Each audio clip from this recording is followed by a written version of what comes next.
What is Change to Win looking to get out of Netroots Nation this week?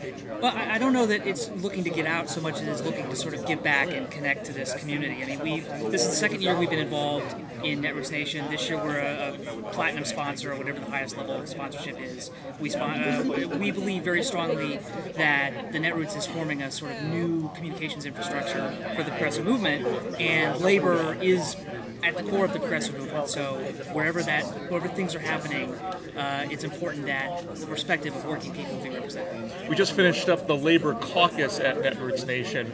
Do you feel like the labor movement and the progressive blogosphere are currently working well together, or are there more hurdles to overcome to get better coordination?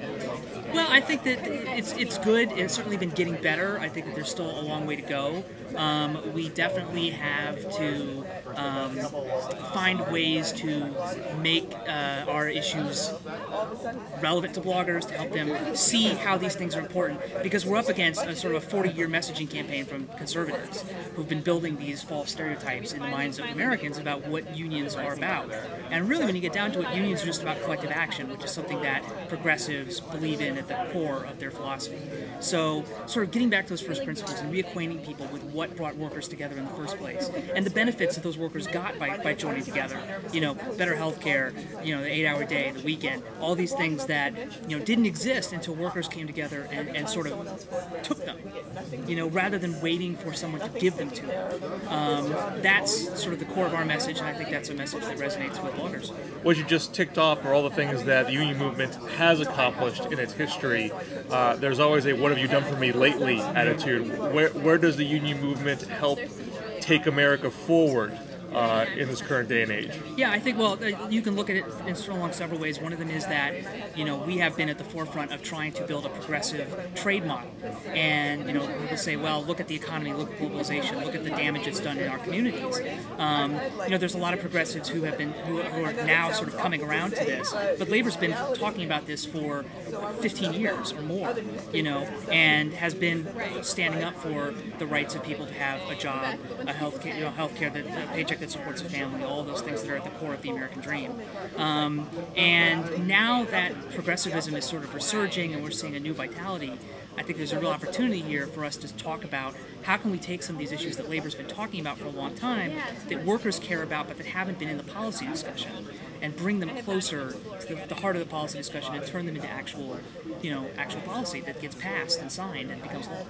And are there things that blogs can do to help the labor movement that the labor movement has been unable to do, and because the labor hasn't necessarily been successful getting a lot of messages out, you know, since, say, Reagan?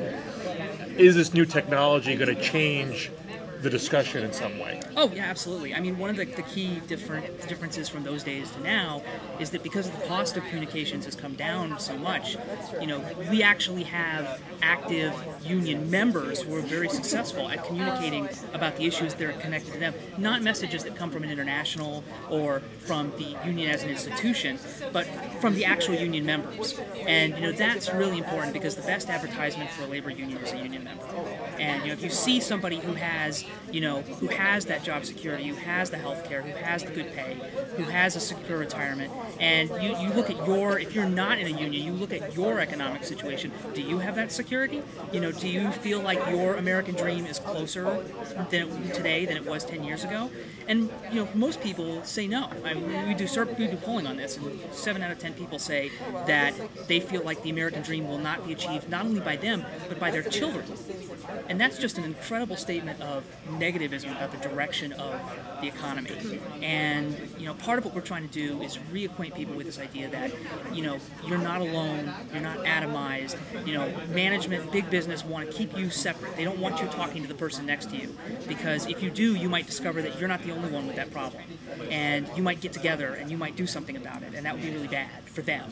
And so part of what we're trying to do is just reacquaint people with this idea that you can do it. You know, you can get together with the people you work with, and you don't have to wait for a white knight to write up and give you health care. You know, you can take it. you know, you don't have to wait for somebody to come up and give you a raise. It's saying, the old joke is, if you're going to wait for 100 old white men to give you to decide you need a raise, you're going to be waiting for a long time. You know, but if you're part of a union, you can get that raise. You don't have to wait for somebody to come and give it to you. And you know, that kind of message of grassroots empowerment is something that really, I think, it's at the root of the labor movement, and it's at the root of the blogosphere and the netroots. And the more that we can kind of show people that that's where everybody's head is at, I think the more successful both parts of this movement will be. Excellent. Thank you very much. Happy to be here.